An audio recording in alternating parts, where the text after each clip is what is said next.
All right, everybody. Welcome to the Touching Grass podcast. This is a podcast where four dudes from different backgrounds and regions in the United States are going to get together and talk about what's really happening in the world and try to push back over all this all too online bullshit that we're seeing nowadays. How you guys doing? I am living the dream, the post getting both of my kids to bed dream. Nice. I guess before we get started, should we introduce who the hell we are here? Because all they're doing is hearing disembodied voices. So, Chris, you want to start off?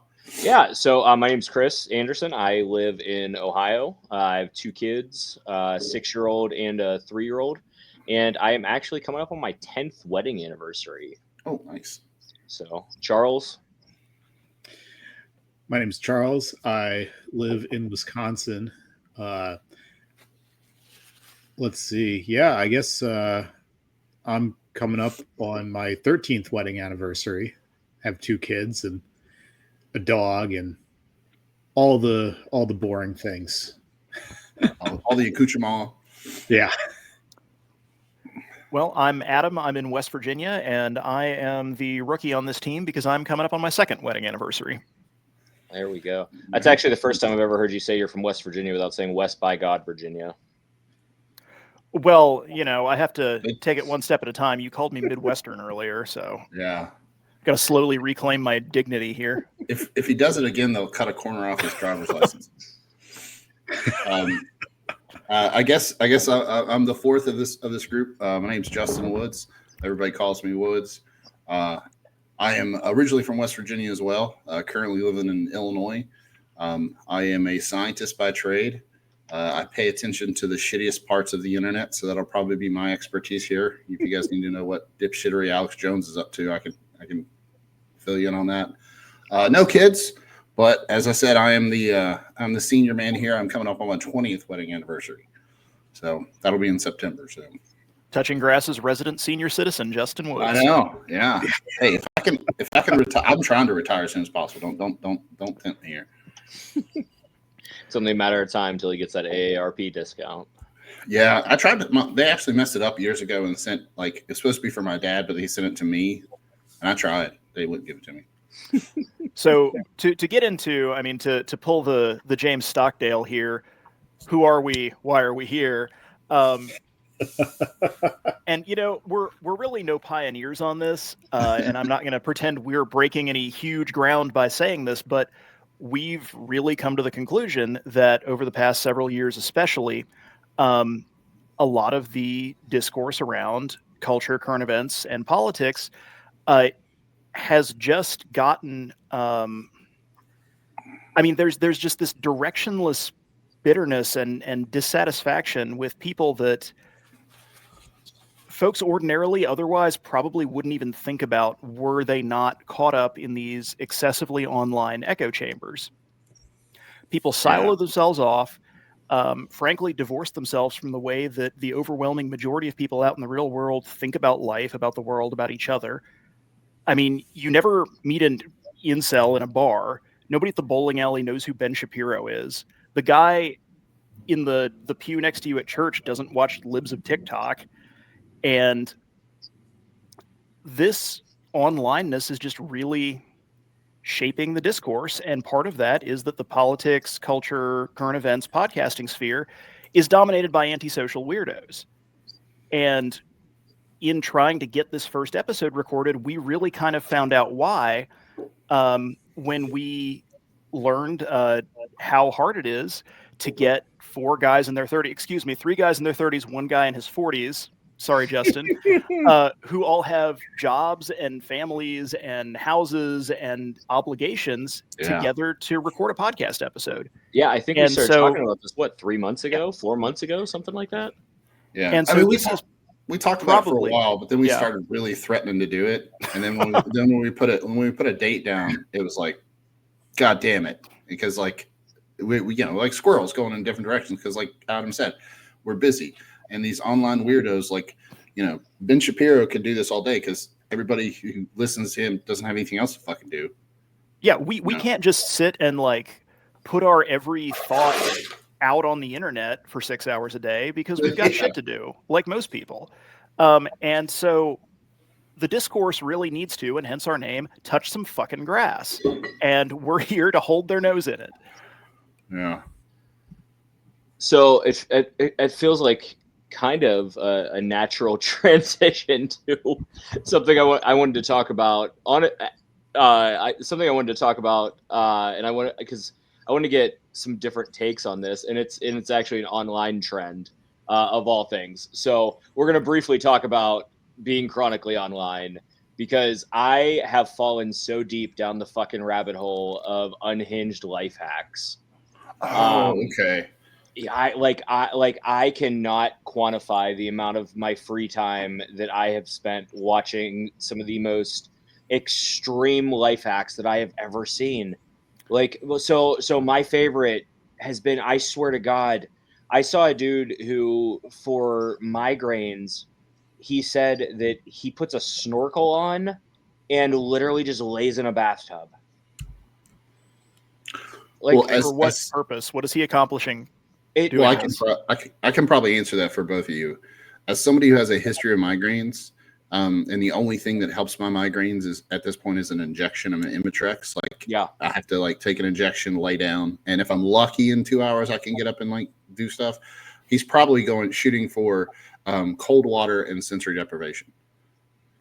It's probably what's helping him out. Yeah.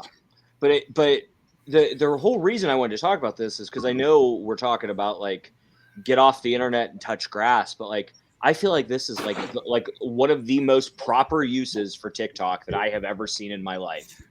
So I will note an objection on the record that there is a positive use of TikTok, but go on. Yeah. Listen, it's kind of a weird one. There's no. This isn't a courtroom. You can't object. You can't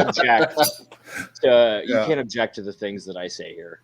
But no. So it really got me thinking. What other life hacks are out there? That I just don't know about. What other? It doesn't even have to necessarily be unhinged shit. But what other life hacks have I missed? No, you put specifically unhinged life hacks onto the agenda when we were all planning what we were going to say. So I'm going to tell you my unhinged life hack. Okay. I don't shoot. So I'm a professional woodworker, and hardwood lumber is really fucking expensive, right? Especially when you're dealing with highly figured hardwood lumber, because that's really desirable, except in one place.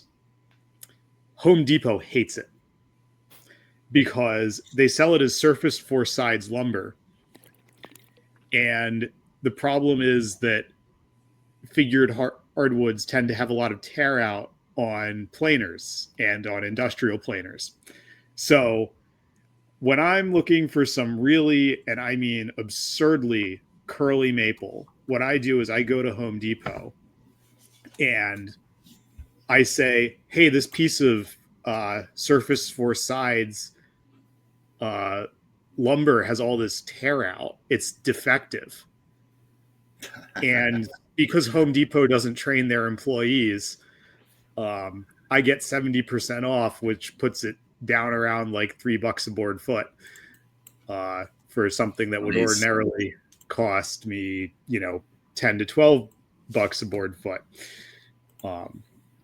So that's my unhinged life hack. I take. Is that a life hack or is that light fraud? Yeah. It's their corporate policy. It is defective. They are the ones marking it. He's out here slamming thin sometimes. Yeah, he's out here slamming cans on the floor in the store because dented cans are half off. Yeah. So I think that's just good shopping. I don't think that's. I just think you're just a smart consumer. I don't think that's a life hack. I mean, it's a life hack, obviously, but I don't think it's unhinged. I think it's perfectly fine. I do want to confess, Chris, when you sent that in the chat, I guess the phrasing of it caught me off guard. I thought you meant your unhinged takes, we should saw the heads off, so and so, like specific people or something like that's your. Why is that your go-to? Yeah. It's been a week. Between that and meat popsicles. Yeah, I didn't bring it up this time. Okay, we gotta cut that because nobody knows what we're talking about. Yeah, we're not editing shit here. But I've got a pretty simple one right off the top of my head, and kind of an unhinged life hack is that virtually any trash can serve as a cooler for a very specific amount of time. I don't even give a shit if it's a wicker trash can. You can fill that guy up with ice, and it could be a cooler.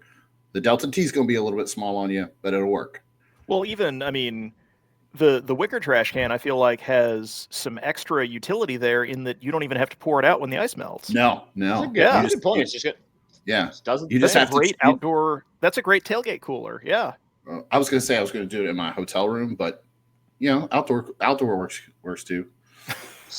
One of the other ones that really like caught me off guard when I saw it, because like at first you were like, wow, that's really stupid, and then you stop and you think about it and you're like, wait a minute, is that guy a genius? This dude cuts pizza. He cuts his frozen pizza with scissors, and then just pops one piece in the air fryer at a time. Mm-hmm. Yeah. Like, what? Where's that been my whole life? You know how many times I've had to, and clearly, like, I haven't skipped eating the whole pizza, but you know how many times I've made the whole pizza when I just wanted like one or two pieces? Like we want to talk about like people that are fucking playing 4D chess. It's not the Oompa Loompa in the Oval Office. It's these people. Mm-hmm. So, anyways, I'm dying to hear what Adam. I did some. I used to do something similar with Tostitos pizzas when they used to be round, like back in the day. When they were frozen, you just fold them and crack them in half, and you just then cook them. But I still ate the whole pizza. But that's neither here nor there. All right, I don't know. This probably isn't unhinged at all, and I don't know that it counts as a life hack. But I recently, it occurred to me that I keep forgetting to, or I let it get too late, and then I just don't want to do it, is putting the trash out on trash night. And I figured out that maybe this won't work if you have an overbearing HOA, but if you build a little wooden enclosure and you have a like latching trash can lid, you can put that latching trash can in your wooden enclosure down at the end of your driveway, and your neighbors will probably not say anything, and you can just perpetually have your trash out. Oh. But how far is your driveway though? How far you got? Well, I don't really have a driveway. I have a concrete parking pad that's like up a set of stairs from my. Like I've got a drop off from my parking pad down into my front yard, and then there's a sidewalk to my front door. Yeah, so it's not really that far away. Honestly, it's just I love that. Yeah. Well, and like my trash can used to live in my basement, which is a really inconvenient hike up from because you've all been to Justin has not been to my house because he didn't come to my wedding, and neither did Chris. Charles has been to my house. I had COVID for your wedding. Yeah, your house got personal quick. Your house is a place how long are you gonna hold that grudge? I'm just giving you shit. I know you were sick. But yeah, no, like my house is on the side of a hill. It really sucked dragging that full trash can up the hill every time I wanted to put the trash out. But now I don't have to. Yeah. Yeah. I mean, I kind of feel Adam there because I think we've all done that. We've all been like, I'll get it in the morning, and then you're laying in bed and you hear the truck. Oh, that's the worst. Yeah, that's the worst. This isn't an unhinged hack either, but as far as trash cans go, I know that they do my side of the street way before they do the other side of the street. Yeah. So if I miss it, I just push my trash cans across the street and they pick them up then, and then I get them later in the afternoon. It's not bad. Yeah.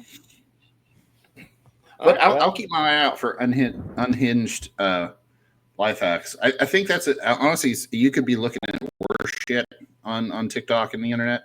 My mind goes to like, bushcraft like hacks. Like people are like, hey, this is how this is a weird trick you can do while you're camping that does X, Y, or Z, like with a hatchet. I'm like, oh, that's cool.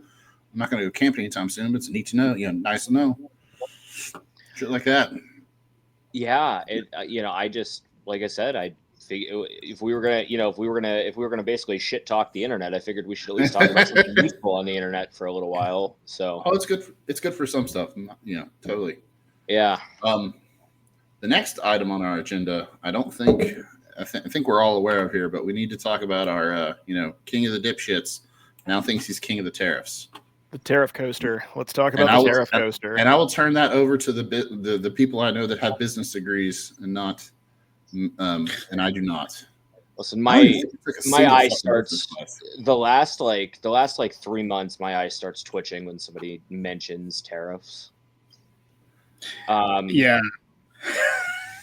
I especially like recording this after he has just like sat back down in his cuck chair from talking about tariffs is just wild. Like I never really understood, and somebody sent me this meme as a joke, but it was like now somebody else who has a background in economics, he sent me this joke that was like, now I understand how the doctors felt during COVID when he said just drink bleach. Mm-hmm. And like I have never felt so fucking attacked in my life. Like, so why don't we do this? Let's start with maybe explaining for folks who are listening here why anyone with any semblance of common sense might hate tariffs, right? Well, before we do that, I'd like to point out that we're talking about, there's a lot of people that don't pay attention to the news as closely as the four of us do. So just real quick, what happened today with the tariffs that causes us to want to talk? Well, that happened today with the tariffs, and then you can explain why the tariffs are. So today isn't even the first time this has happened. We're in month 3 of the second Trump administration, and this is the third or fourth time that he has walked right up to the ledge of imposing and if for anybody that doesn't know what a tariff is an import duty, an extra tax on the sale of imported goods, which almost always, if not always, gets passed on to the consumer. It's basically a built-in price hike on anything you buy that is from the country that is tariffed.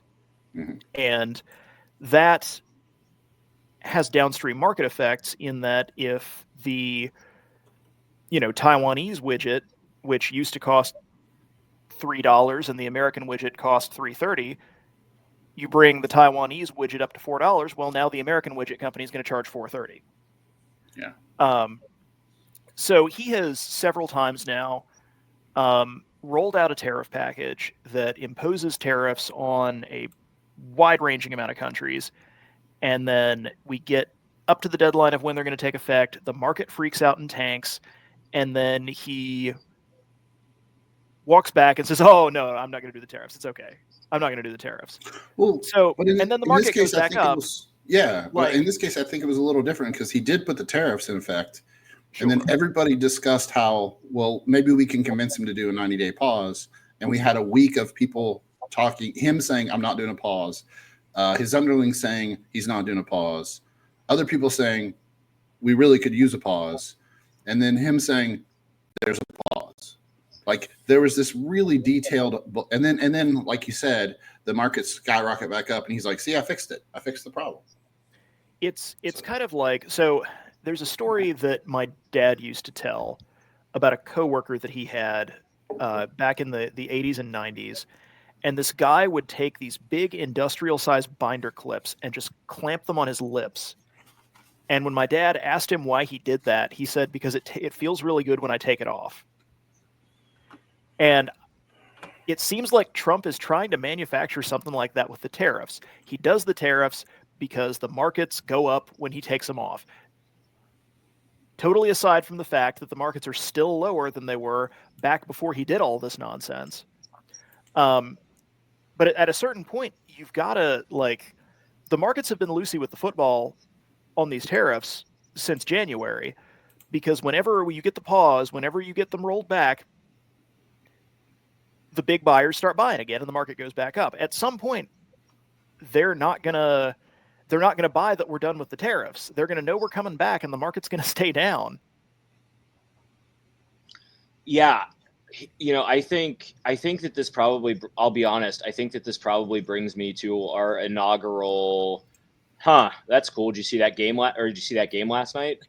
Because if I have to see one more fucking person say that he's out here playing, what do they say, 7-dimensional chess or 5-dimensional chess, or I don't know, whatever made up sport they're talking about, because they've clearly never played a sport. Whatever they're out here, like that's not what's going on here. The more plausible explanation is that him and his rich buddies are colluding to tank the market and then buy stock and shoot and then shoot its value back up to make a quick couple $1 million. I think that's a much more likely scenario than a guy who by any stretch of the imagination is not working with a full deck of cards when he's trying to play here, is playing some imaginary 7-dimensional chess game. I don't know. I've got no insight into what's going on other than the fact that he's either out here intentionally tanking the markets. Him and his friends can buy the dip and then cash out real fast, or B, I know that we have all these tactical theories, but like, have we ever just considered he's stupid? Well, I think that it's kind of a little bit of column A and a little bit of column B here. And that's that I think that he's not as stupid as Democrats make him out to be, but he also is not as stupid as Republicans seem to think he is. Because the Republican Party has the establishmentarian, national security and low taxes Reagan Republicans have thought since 2016 that they can ride this tiger and manipulate Donald Trump. And that has proven over and over again to not be the case. Yeah. Right. And part of where I think he's coming from on this is that he has this weird, like, pseudo 18th century mercantilist view of how international trade works. And that's just not the case anymore. When you buy a gallon of, I don't know, gasoline made from Canadian oil, like, that doesn't go into the Canadian Royal Petroleum Company. It doesn't go into the King of Canada's pocket, because we're not talking about royal charter companies anymore. These are multinational corporations selling a commodity in a global market. And when you tariff Canadian oil, you're just raising the price of gas in this country. Yeah. I feel like we got kind of deep in the weeds on some things there. And I really want to impart with people that, like, you're going to, like, it's really easy to talk your way in circles when you talk about tariffs, because what you'll hear one side of the aisle say that it's just increasing costs, which as we've told you, it does. It increases costs. Then you'll hear the other side of the aisle say, well, it creates jobs, so it increases costs. But then there's how it actually works in practicality. And the whole thing blows up when you realize that, like, even in the best case scenario, right, where let's pretend that Apple is going to bring manufacturing of the iPhone back to America from where it's manufactured in Asia. Let's pretend that that's actually going to happen, right? How many people do you know willing to sit there and assemble iPhones for, what is it, $55 a week, something like that? Right. So even if you bring it back, though, even if you bring the fucking manufacturing back here, you're assuming that people are willing to work for those wages, because otherwise you're better off just paying the damn tariff. Which brings us into the realm of, and I hope that this is what you're about to talk about, Charles, which brings us into the realm of explaining what comparative advantage is in the trade realm. Y'all are just like, y'all are just going off on this business school tangent, and you're making it a lot more. You're all making it a lot more complicated than it needs to be. So I teach a class in woodworking where I take my students through making an epoxy river table. The place where I teach this class is a distributor for a Canadian epoxy resin,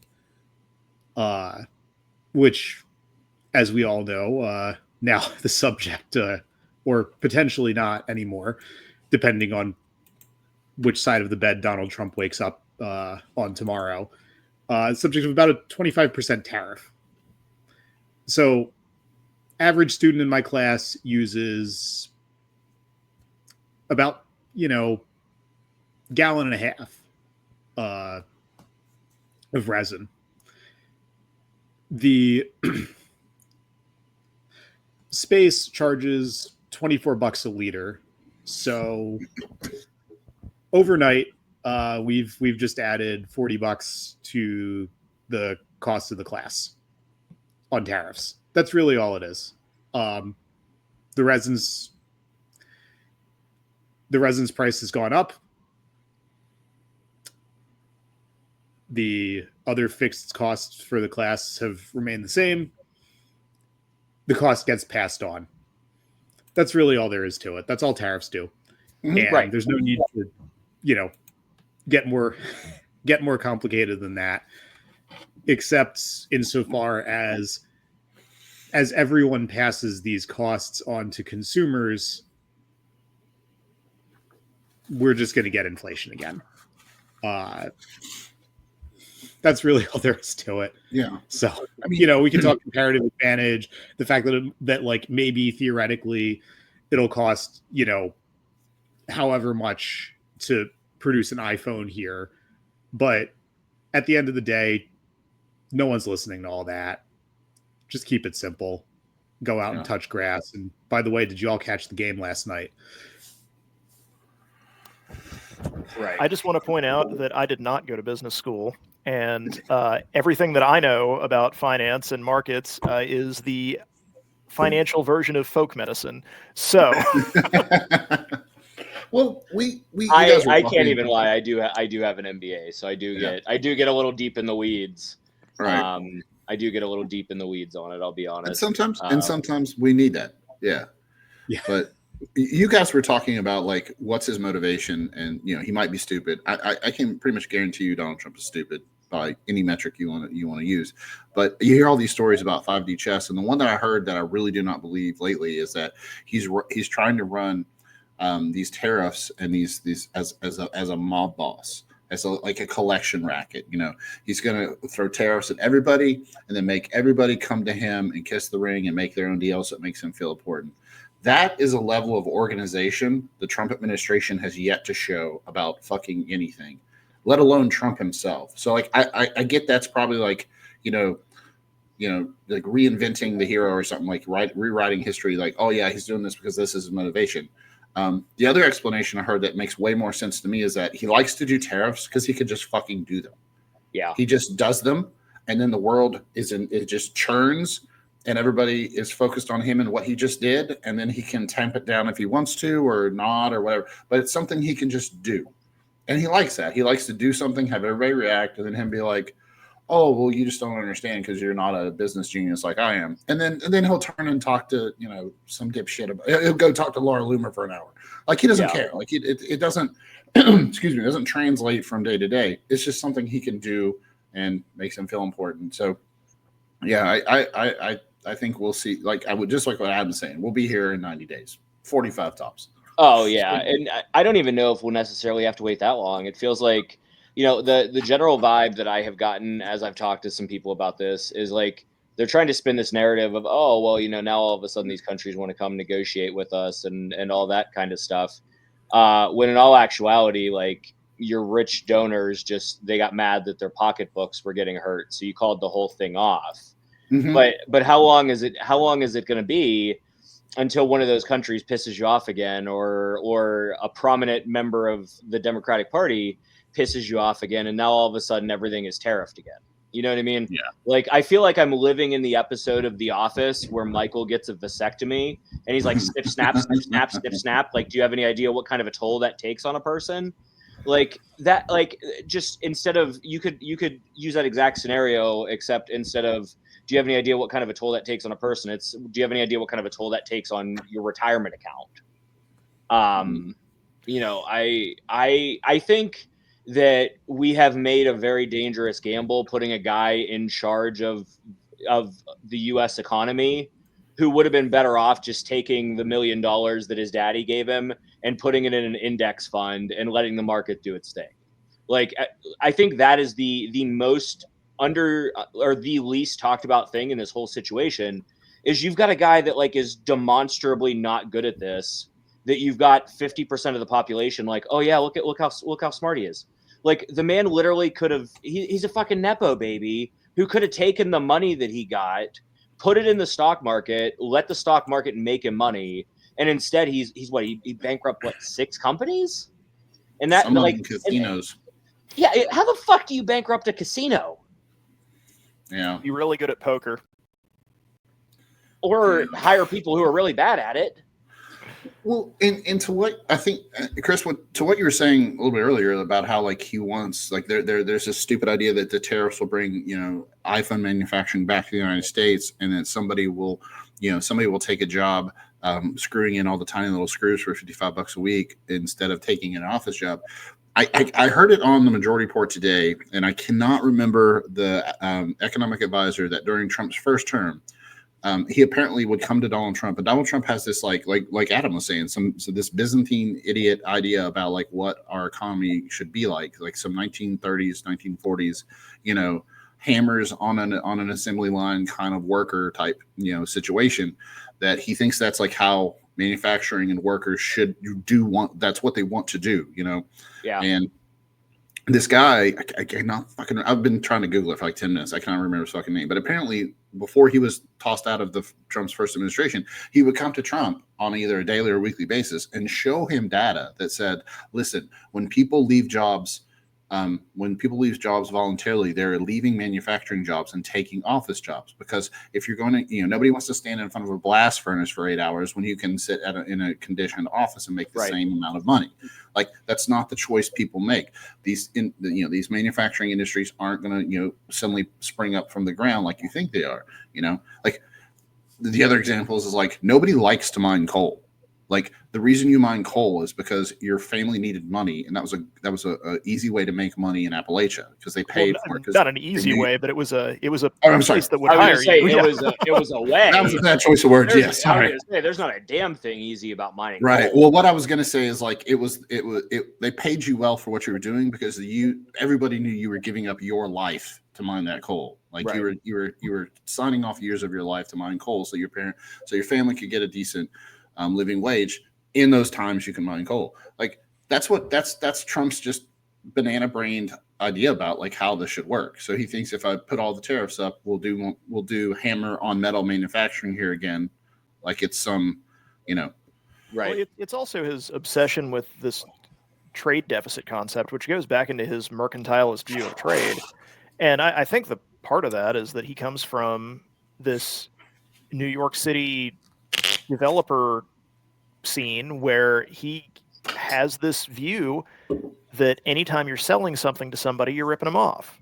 Like you're getting one over on them. Oh, okay. Yeah. And I thought you meant that like just capitalism was inherently ripping something off, and I was like, well, I can kind of get on board with that.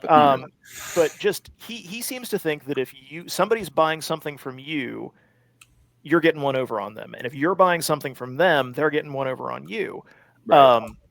But he's like the dude that walks into a car dealership thing and he has to spend 7 hours negotiating in the old school, with an old school car salesman in a polyester jacket. And but to illustrate how silly this trade deficit obsession is, I have a trade deficit with Aldi. Aldi sells me a lot of groceries, and Aldi doesn't buy anything from me. And I think that's a mutually beneficial arrangement, because the fact that I don't have to spend time growing vegetables and milking cows leaves me the time to go practice law, which gives me the money to buy groceries and also other things. It's a trade deficit that's working out in my favor, I think. And you have a trade deficit with your law firm. Sure. I do a lot of law practice for them. They don't really do any services for me, and they give me money. So that's another trade deficit that I think they're getting a pretty good end of. Speaking of trade deficits real quick, and then I swear to God we can move on to this because we have way more interesting stuff to talk about. But can we for a second pause that they tried to pass off some voodoo formula? I don't even know how to We're like, it was like they showed the actual formula they were using, and I swear to God, they made up some of those symbols. Like I Yeah. don't Well, two like of them canceled each other out. Yeah. what's that? Yeah, and like it's like they just made it up. They're like, oh yeah, we'll just take the trade deficit and we'll divide it by 2, and that's the tariff. What the fuck does that even get? What? Like Yeah. you overcomplicated it. Like they said that China has a 67% tariff on it. Well, all you had to do was use the actual tariff that China has on stuff. Like why? So what I think I have should a be pretty good handle on this. So what they did is they came up with some bullshit formula for their trade deficit, which was like imports minus exports divided by imports. And that's what they're going to do. I might have it backwards. Might be, and then somebody was like, all right, this is what you're running with. And then somebody a level above them said, we got to smarten this shit up a little bit. It's got to look more complicated. So they added an eta and a theta. And I think eta was 1/4 and theta was 4. So 1/4 times 4 is 1. And we're back where we square one. But it had the 2 Greek letters in it. So it looked smart. I was going to say it doesn't. Yeah. I'm just trying to like picture the fraction in my head. And I'm like that would yeah. My 5th grade math tells me that cancels out. Right. So anyways, I feel like that's way too, that's too much. So let's talk about something else. What else happened? They this have the week? best numbers. Yeah, I mean, honestly, the best numbers. Everybody's saying it. Everybody's saying Right. it. The best numbers. So What else happened this week? I mean, like, I feel like weeks or months at this point. It takes so long. Well, a fun thing that somebody put on the agenda is that we've resurrected direwolves. If somebody like there's definitely somebody who made a joke back in like 2015 that we're going to have direwolves back before George R.R. Martin publishes The Winds of Winter, but It still stings. It still stings. It does. Like that's just painful to think about. And I feel like it's even more salt in the wound that he's out here promoting the direwolf too. Yeah, Like- that's across the line. And he teased everybody with, "Oh, I've got a big announcement coming. I've got a big announcement coming." Nobody gives a shit you got to pet a direwolf. Give us the Winds of Winter. I think he should have been contractually not allowed to touch them until he finishes Winds of Winter. Like that should have, like somebody at a law firm should have been like, hold on, we got to write this up and make him sign it because we can't let him pet a fluffy direwolf until he finishes this book.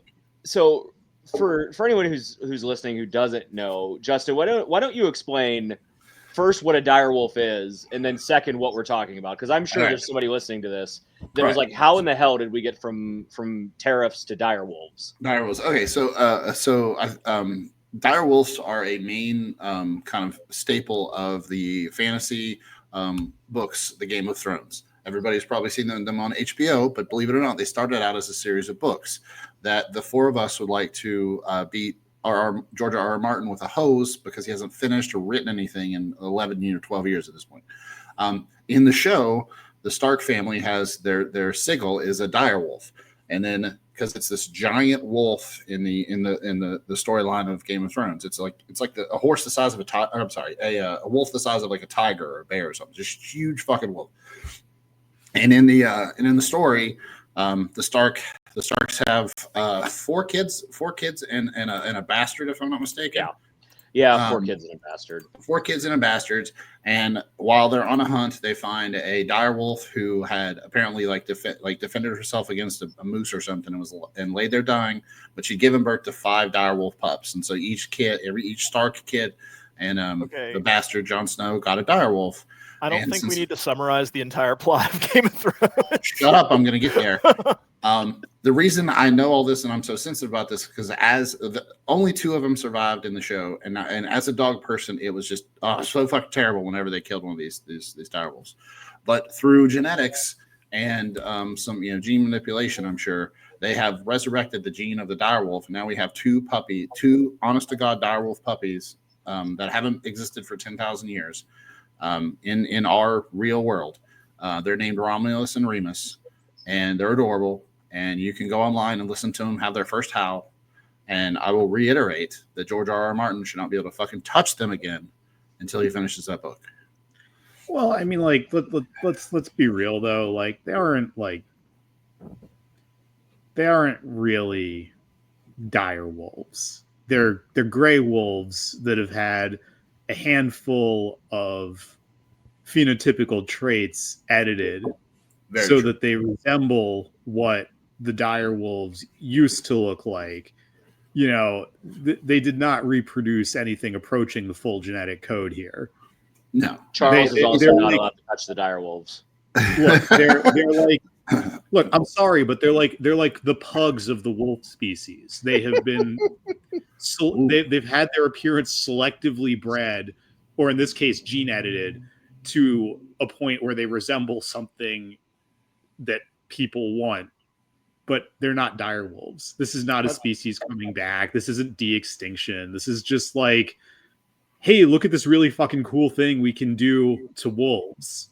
We can make them look cool. Justin, it's pronounced sigil, and this is why they make science majors take English classes. I didn't want to stop him because he was on a roll, but I can never say that. I will honestly admit to always saying that word wrong because I think I heard it wrong the first time it was taught it. So I will also say too, I don't disagree with Charles.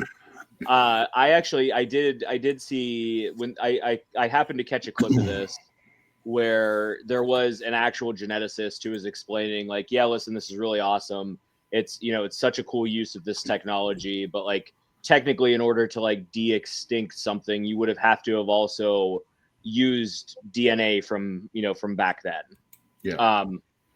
But I do really want to point out that if we're following the plot of A Song of Ice and Fire, we're like barreling towards the White Walkers coming at this point, because this is how the series started. So I mean, we're just barreling towards figuring out who the Night's King is, and then fucking, you know, and then we're all screwed. Well, first of all, we already know who the Night's King is. It's Stephen Miller, but oh, that stung too. That might actually be an insult to the corpse brand, to be honest. Yeah, you know, I'm offended because by the end of the Game of Thrones TV show run, I was Team White Walker. I thought that they had, frankly, the best claim as a like good ruling family class, whatever, of all the remaining parties left in Westeros. So, I can get behind that. You know, like I was Team White Walker. I was devastated when the incest couple lucked its way into winning the Battle of Winterfell. It was just really terrible writing, as was most of season 7. So I'll stop, but or season 7, 8, yeah, basically like everything after season 4 was just terrible, and I think that's probably why George R. R. Martin like added an extra like 4 or 5 years to deciding whether or not he would even finish Winds of Winter, because the show piloted so many potential endings for his characters that he sat down and thought, oh shit, how do I write my way out of this? Okay, so with that, I'm going to give maybe the most literal, hey man, that's crazy you catch the game last night, that we're going to have for a long time and transition us into the NFL draft. Woof. Oh. Literally. To introduce this topic, this is a very bitter topic for most of us, except for Charles, who's a spoiled Eagles fan. But for the rest of us, I am a long-suffering Raiders fan. Chris, correct me if I'm wrong. You are an even longer-suffering Browns fan. God, no. I am currently shortly suffering. When I started watching football, there were no Cleveland Browns. They had just been sold to Baltimore, Okay. and they had moved. I have actually been a Pats fan since the Bledsoe era. Oh, boo! Get out of here. Oh, are you a Yankees fan and a Lakers fan too? Yeah. No. Leave. You can skip that bullshit. Just because you had to watch us dominate professional football for 20 years. And I'm now paying the price for it, in that, you know, I've turned into the consummate maybe next year fan. But Yeah, no, I am definitely not a Browns fan, especially now that not to go back down the online politics rabbit hole, but here in Ohio, we're getting ready to our General Assembly that's been dominated by one party for 30 plus fucking years is getting ready to give the Haslams $600 million to move the Cleveland Browns again from Cleveland to Brook Park, and they're taking it out of public schools to do it. So what could possibly go wrong there? Let's take $600 million out of our public school system and give it to a football team that Tom Brady has got more fucking Super Bowl rings than the Browns have winning seasons in my lifetime.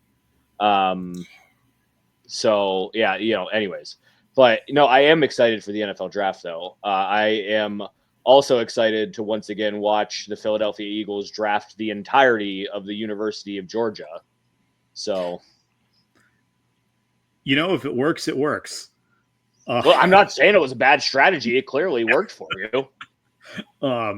Yeah, what's actually crazy? We have 20 picks over the next 2 drafts. Good Lord. Yeah. I saw that somebody's got 11 picks in just this draft. I forget who it was. It's probably us. No, it might be actually. Yeah. It used to be the Raiders. They're down to 9 though now. Howie Roseman is like easily the best GM in football. I don't disagree with that. I think I actually do agree.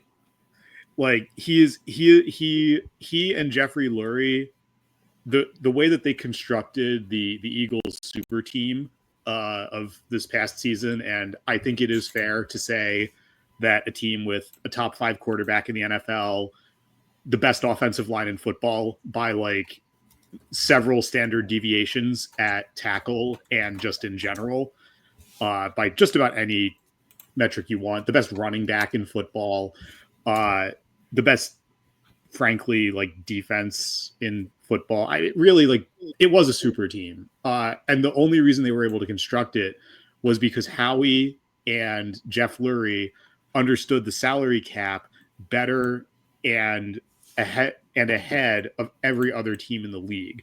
They, because of Jeffrey Lurie's TV background and Howie Roseman being smart, figured out that the cap was going to expand dramatically over the decade of 2020 to 2030. And so instead of just making do with the cap as it was, they pretty accurately guessed at what the cap was going to expand to and what it would continue to expand to. And it allowed them to lock in these really great long-term deals with players that were all backloaded. So yeah, we're going to have some shitty dead cap years in like 2 or 3 years, but we'll still be under because the cap is just going to keep going up. So, Charles, you're an Eagles fan. Where are you picking and who do you... We're not in the prediction business here, so I'm not asking who you think they're going to pick, but where are they picking and who do you want them to pick? Ooh, realistically, for who you think might still be on the board when they pick. I'll be really honest. I don't know. I think they're probably going to look for an edge rusher. It's a very deep draft in terms of defensive linemen. So I see them looking for an edge, maybe a defensive tackle, maybe a safety to compete with Sidney Brown. But they're also kind of in a position where they just take the best person on the board pretty much regardless of whatever position it is first. And if they really want someone, they're going to trade up because they have the draft picks to do that. That was a very articulate non-answer you just gave me. It was. It was absolutely. Oh. So we're in the fortunate position. Well, I guess we're unfortunate because we could have picked actually higher than this. And when I say we, I mean the Pats. But we're picking 4th, and I'm just going to be devastated if we don't end up with Abdul Carter. I'm going to be honest. I think that we have finally moved past where like we're talking about like Travis Hunter being a Patriot. Watch me eat my words, and Travis Hunter will be who they draft. But I mean, you watch Abdul Carter play, And I mean, it's like watching Micah Parsons all over again. Like he is. I don't know how on God's green earth they keep producing these defensive ends at Penn State like that. But Jesus Christ, they're I really, I don't want to rain on your parade, but I really doubt Abdul Carter's still going to be on the board at 4. I think this is my conspiracy theory. I think that Cam Ward being a sure thing for the Titans is a head fake, and they're going to take Abdul Carter because this is not a good quarterback class, and I don't think that Cam Ward. I don't think that Cam Ward is a material improvement over Will Levis. I don't think the Titans are going to take Cam Ward. I mean, he's bigger and he's more physical, but can we all just collectively not a first overall pick value worth of improvement over Will Levis? It's a weak QB class because Jackson Dart is getting talked about as a first round pick. I mean, Ole Miss wasn't. Yeah, Ole Miss was good. They weren't. You're not. I don't think he's a first round talent either. But this time, not this time, but back during the season, I mean, we were talking about Jackson Dart as like a third round quarterback. Yeah. So the fact that was an accurate assessment of his skills. He's slow in his reads. He's a total system QB. If you look at his tape, if the first read is open, he's fine. If he actually has to, figure out what's going on, he doesn't throw the ball until the receiver's open. That window doesn't exist in the NFL. If you're right, at that point he'll have already been sacked for like 2.5 seconds. So, he's not. He might be a fine backup, but it's a thin, weak QB class. And if I were the Giants or like the Steelers or really any team that needs a QB1, I'd just trade back a year. Yeah. I mean, I do think Cam Ward is a first round quarterback, but I think he is a back half of the first round quarterback, and he's the best quarterback in the class. Yeah. I mean, but you could make the argument, I suppose, that if they really wanted to, this comes into like the whole ADP concept in fantasy football, right? Like if you've already got the first round pick, unless you're going to get multiple picks for it, like what's the value in trading back other than the fucking obvious of you get an extra pick, but like if you're going to trade from 1 back to like 18. And then you got like an extra 6th round pick. Like, just because trading other than the fact that it does impact their salary. Now that I think about that, because trading from first overall back to 18th overall will get you more than a 6th round pick. No, I know. I'm just using it as an example. You know sure. what I mean? Like, unless you're going to get something of immense value, but also, I did forget about the salary cap implications though, because the CBA guarantees top 10 picks a certain salary, right? Yeah, well, but I mean, look at the haul that the Panthers traded to go up to number 1 and take Bryce Young. I mean, the team that they gave, and I crucify me, I don't remember who it was, but the team that they gave that haul to, I mean, that was a lot to trade back a couple of spots. Yeah. No. Yeah. Yeah, I see it. I do. As I was saying it out loud, I do see it. Also, side note for the folks who are completely unwilling to accept new data to impact their opinions, that's how you do it. So I do in fact agree that taking all of that into consideration now, it does make sense that it might be a head fake. If it is a head fake, though, I will be honest, it's a hell of a head fake because they've also brought in wide receivers from his team for him to work out with so they can see how they work, that they can also out draft in later rounds. So it is a hell of a head fake, but I mean, no more of a head fake than I guess, Patton and his D-Day head fakes. Well, suppose I'm up and we've got the Raiders picking at number 6, and God help me, I have been with this team the past 20-some years. They have not won a playoff game since I was in middle school, but Pete Carroll's at the helm now, and I am save me, but I am optimistic. As you should be. While everybody has been just like the whole talk has been Cam Ward to the Titans, the whole talk has been Ashton Gianti to the Raiders at number 6. And I don't know if that will happen, but I don't want it to happen. Not that Ashton Gianti isn't a fantastic running back. He is hands down the best running back in this draft. But God, this draft is so deep at running back. Oh, I know. And it is not that deep at wide receiver, and I really want the Raiders to take Teteroa McMillan at number 6 out of Arizona.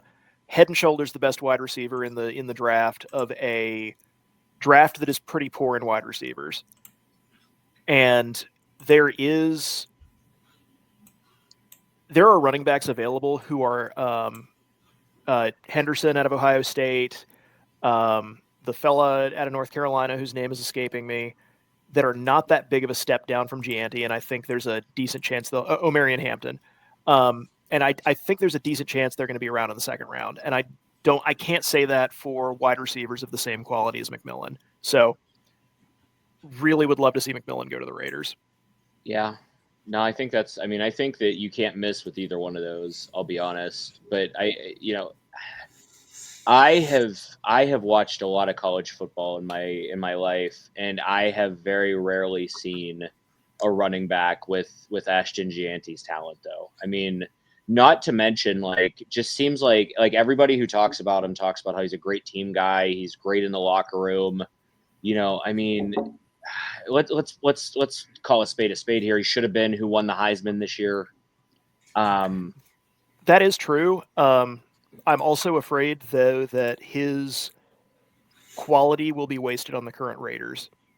I don't know, man. Marshawn Lynch was a super physical back too, and Pete Carroll, outside of the Super Bowl you guys handed us. Well, he handed us, I should say, not you guys. He wasn't your coach then. But outside of the Super Bowl, he handed the Pats because he didn't give Marshawn Lynch the ball. He's not because of anything that Gianti does or does not do, not because of anything that Pete Carroll does or does not do, but because with the offensive line that we have, Gianti on the Raiders, there's a decent chance that he would be Barkley on the Giants.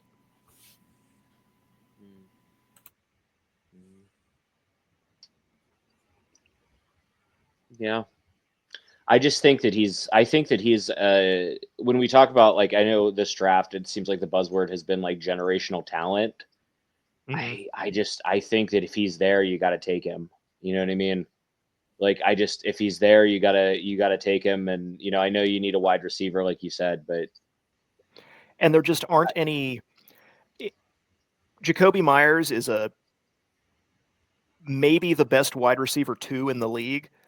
Yeah. But he's near the bottom of wide receiver 1s, and there just aren't any wide receiver 1s left in free agency. And I think the Raiders have to get one in the draft. Listen, I'm just glad you guys finally got him scoring touchdowns on the regular. It was when he was a Pat, he would come up with 100, 150 yards, come close to pushing 175-yard games, but he just couldn't find the end zone. So, granted, Mac Jones was his quarterback, but so anyways. Well, there's another thing. We've got a quarterback now. Thank God for Geno Smith. Listen, you'll hear no slander from me about Geno Smith. I love Geno Smith. But so for anyone who doesn't know, we also set a goal that none of these podcasts are going to go over an hour. So we got a minute and a half to wrap this up. So who you guys taking?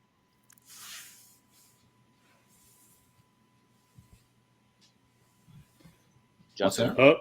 Justin. That's one way to avoid answering. Oh. Who is general manager of the Packers, Justin Woods, taking? I let you guys talk. I wasn't going to interrupt or weigh in with my silly opinions because I'm a Packers fan. I've been a Packers fan since I didn't have a team alliance until I was scrolling through TV and I happened to catch Reggie White kill a guy, and I just thought, and I watched the rest of that Packers game. And then I learned that they're owned by the city, and that's kind of cool. All of this trade and you're not owned by the city of Green Bay. You're owned by the Philadelphia Eagles. Touche. That might be But, that might be the best dig, the best dig of the show right there. Yeah. But I really just don't follow like the draft or who's picking what. I let, as Adam joked, yes, my wife and I are quote unquote owners of the Packers. We have shares, but no, I don't follow that at all. So I was going to let you guys just go crazy. And I always just wait till after the draft. I'm like, okay, this is what we got. And just cheer for the team. Like I'm not really into the dynamics of trying to, fantasy shop my NFL draft because I don't know enough about it to make an educated guess. So that was a really long-winded way of saying Michael Williams. All right. See, it's all about how you deliver it, right? So I think all right. there's one more thing Adam wants to talk to us about and we can get out of here. Yeah, let's do it. All right. So this is something that is going to be a one-time segment. exception to our rule. One-time exception. Well, I think to be fair, we did say the finished product would be under an hour, not that the pre-cut recording would be under an hour. That's true. All right. Well, and also Adam seems to think. I guess Adam's editing this because I think it's fine. I think 60 to 75 minutes is fine. And if Adam has a problem with that, then Adam can use some billable hours to edit the podcast. Well, Adam doesn't know how to cut video, so I guess it's going to be over an hour. There you go. All right. Okay, so this is something that's going to be a recurring segment because we need to highlight the importance of consuming media that is offline, not necessarily in its medium, because Chris, good Catholic boy, will understand the concept. Something can be on the internet but not of the internet. It can be online in its medium but not in its content. So, Charles, what are you reading? Oh boy.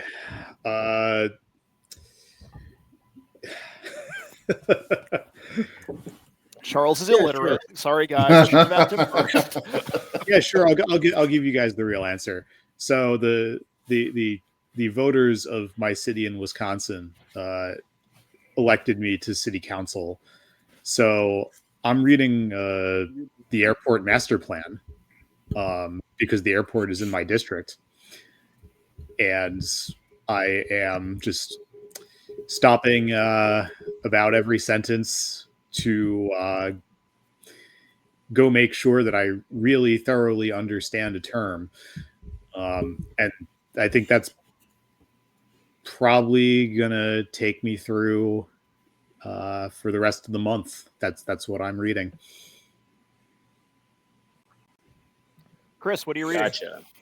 So I do audiobooks, to be clear. I for some reason, I digest them better. I can listen to them while I work, all that good stuff. I can listen to them while I run. So I am currently reading two books, actually.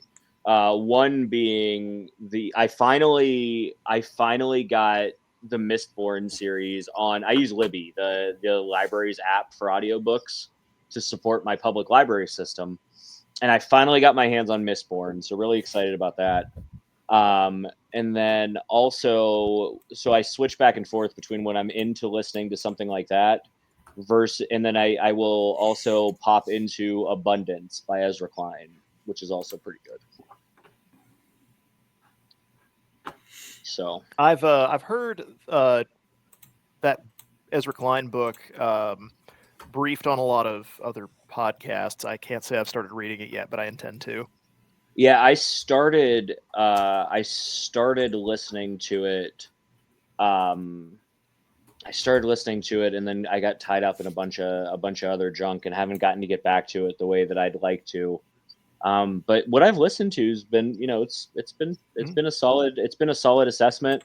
I think that, I think it's a solid battle plan too, of just be a good fucking public servant and the politics handles itself.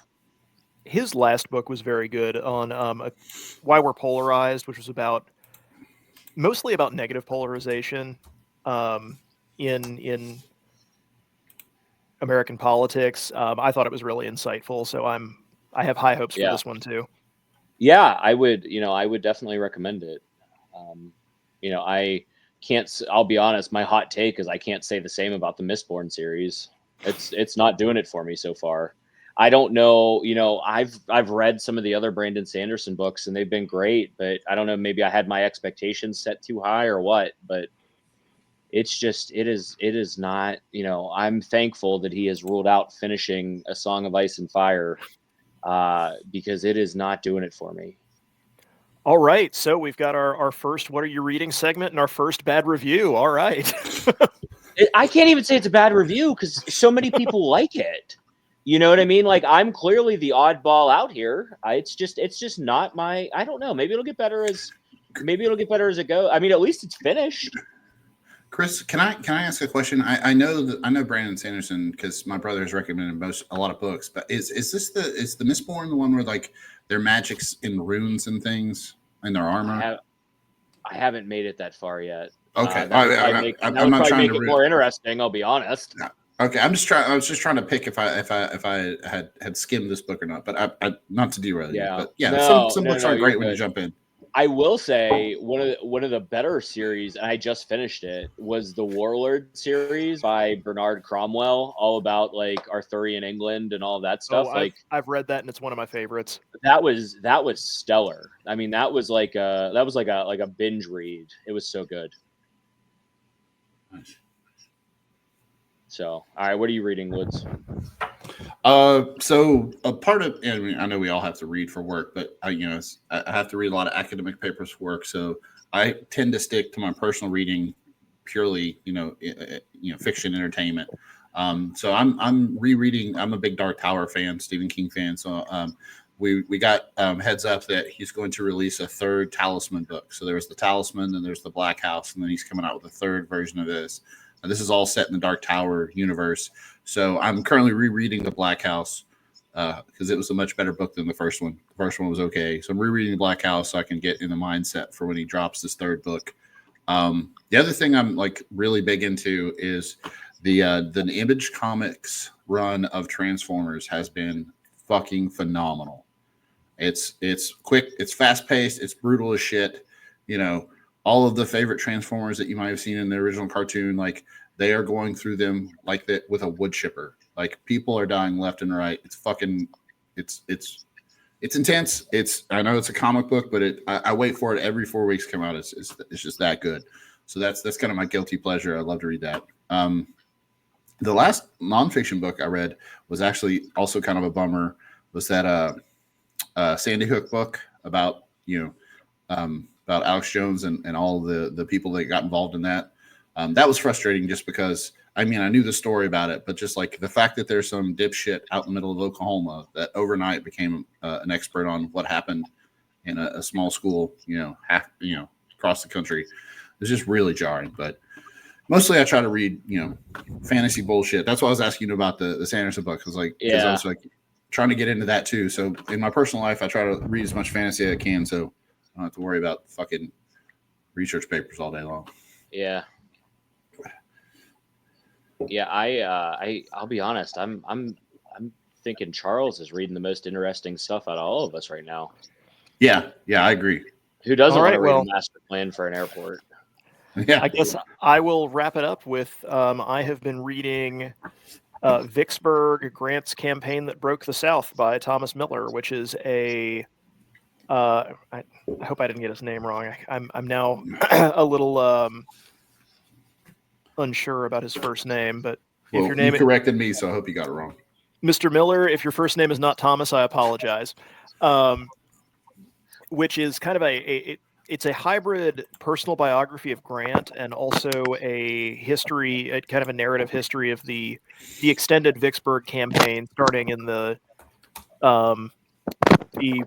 river battles along the Mississippi, the Fort Henry, Fort Donelson campaign, down through Shiloh and down into the invasion that eventually results in the fall of Vicksburg. Admiral Foote's, ironclad river fleet. And the book so far is really making its case that Vicksburg was a lot more decisive than Gettysburg in the Civil War, concluding at the pace it did. I don't want to say more decisive totally, because I don't think there was any scenario really in which the South wins the Civil War. But I think Vicksburg.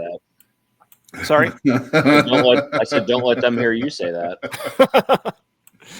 Hey, I'm from the part of West Virginia that was a little upset about leaving Virginia. So, but it really does make the case that Vicksburg, I think, was more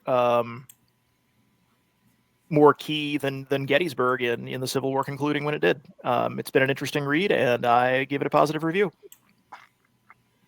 I'll have to keep that in mind. I love Civil War history. Yeah, I have a question for everybody here, and if I just don't know this, I'm kind of feel ignorant. Is there any type of like Man in the High Castle, miniseries where we explore if the South had won? Yes, actually, the series that starts with How Few Remain by Harry Turtledove starts out so its kind of historical inflection point is that are you familiar with the soldier who lost Lee's orders for the invasion that resulted in Antietam, and McClellan was able to intercept him there, and that's stymied that's the historical inflection point. The special order whatever number doesn't get lost. Lee invades up into Pennsylvania before McClellan catches up with him, and then Lee wins what they call the Battle of Camp Hill, which is what happens instead of Antietam. And then with the Army of the Potomac crushed, Lee then marches right towards Washington, and the European powers intervene and force a peace.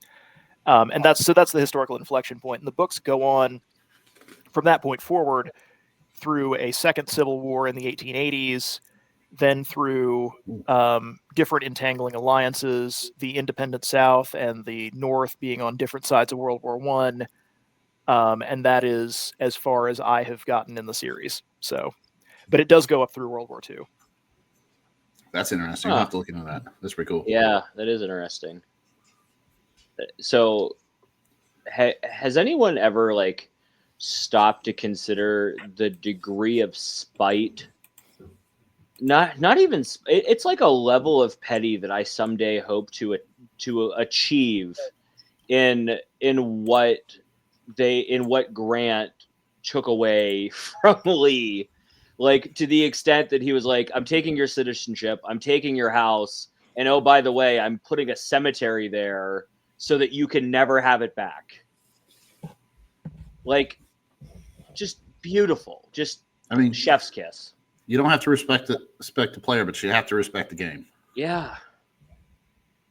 Yeah, I that's a subject that we could just have an entire episode on, is the level of petty in the Civil War, right? Like Sherman literally burning Atlanta to the ground for the sake of burning Atlanta to the ground. It's those guys just knew how to do it right. I think the better Sherman anecdote from the Civil War was he was in the South when it started. Yeah. And he's from Ohio, by the way. People asked him to, stay, and how he thought it would go. And he got on the train to go north and wrote them all a letter telling them they were idiots and they were going to get their asses kicked. He's like, I'll be back in a little bit to really fuck your shit up. I'll be back. Don't you worry. Yeah. This is exactly. And the letter is exactly how the war was going to unfold, and that's exactly how it did unfold. All right. My wife is actually related to him, which is my favorite anecdote, because if there's one person in my life that has that level of petty right now, it is absolutely my wife. And good for her. Honest to God, good for her. Yeah. But when I decided I was going to really, really start getting in shape was in Atlanta, actually, because my father-in-law, who's passed away since, has we all went to a battlefield, and we were walking up these giant hills, and he was like, oh yeah, we're gonna go up there and see the cannons, and I was like, we were halfway up there, and I was like, I can see the fucking things on the internet, man. And I was like, okay, all right, I got to fix that. So, anyway. Sorry, Justin, you can spike the football on me. It is Donald Miller. See? Knew you fucked something up. It's all right. No, but Chris, I think everybody, when you're trying to get back in shape, everybody has that like eureka moment. Oh yeah. Like, yeah, after COVID, when I went back into the lab, I tried to disassemble like a piece of equipment that I know I put together, and I didn't have the strength in my hands to take it apart. I was like, God damn, I gotta get back in the gym.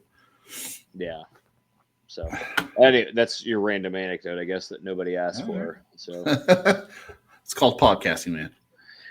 Yeah, that's my. I told a friend of mine that we were recording a podcast tonight, and he was like, I really wish that they would fucking start tariffing podcast equipment. Well, they can do it now that we're set up. Yeah. Now we got the. Yeah, at this point, that would just be pulling the ladder up behind us. No new podcasts. Right. The last one.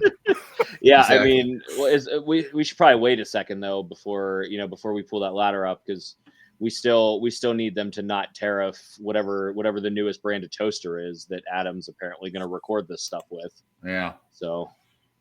Yeah. I had to make sure I was extra blurry because, I mean, I'm head and shoulders the most handsome one on this podcast. I didn't want to draw the attention away from you guys. I actually thought that it was you. I actually thought that it was you. Didn't want anybody to think you were wearing one of those fucking weird MAGA hats. I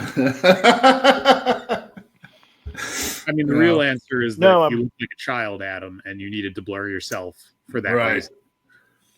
Right. I'm actually wearing the so that when he says he's a lawyer, when he says he's a lawyer, nobody says bullshit. Yeah. Right. Well, gentlemen, I think we should wrap this up. Any closing comments? I mean, I feel touch some fucking grass. Yeah. Take some time, go outside, walk a dog. I don't know if you got a cat, walk a cat. Just do something that gets you off the internet and makes you, really connects you to the fact that if you're deep in the weeds of politics and news and all, like the average American is not. So I think we just got to remind ourselves of that. Just one other concluding thought. Justin, I cannot believe you admitted to being a Packers fan after your team just like tried to ban the tush push. Yeah, that is. I wondered why you were so quiet about that when we were talking about it, and now I get it. Now I get it. No, I'm 100% with like you guys, and I think Adam was very adamant about it. Like, if a team is like, oh, they shouldn't be able to do that because my team can't fucking do that, then you're just full of shit. So like, no, the Packers, if they're trying to ban the tush push because they can't pull it off, then yes, they are in the wrong. That's no. They're trying to ban it because there's a player safety risk because they can't do it. Yeah. It's not about they can't do it. They can't stop it because they haven't inexplicably have not figured out that in order basic physics is force. The only thing that stops mass is more mass. So listen, I'm not afraid to be a hypocrite. I want to ban it because the Raiders' offensive line isn't good enough to do it. See, there's an honest man. But if you this is the first topic for next. Yeah, okay. But draft Ashton Gianti, and you won't need to do it. Yeah. All right. So, all right. Well, who wants to do the sign off here? I mean, thanks for listening. I know we kind of, you listened to three random Midwesterners and whatever the fuck Adam identifies himself as at this point for the last hour and 20 minutes. So, well, I think what we did here is we kind of established a little bit of a pattern, and the pattern will turn into a rhythm, and then the rhythm will turn into a more consensus of a podcast, and we'll get there. It's the question is did everybody here have fun talking? I can talk all day. All right. Yeah. Justin, say goodbye to the nice people. All right, everybody. Hope you have a good time. Hope you enjoyed this. We're going to keep doing it. We're going to try to keep everything as real as we possibly can in real life, and talk about things that are super online and weird.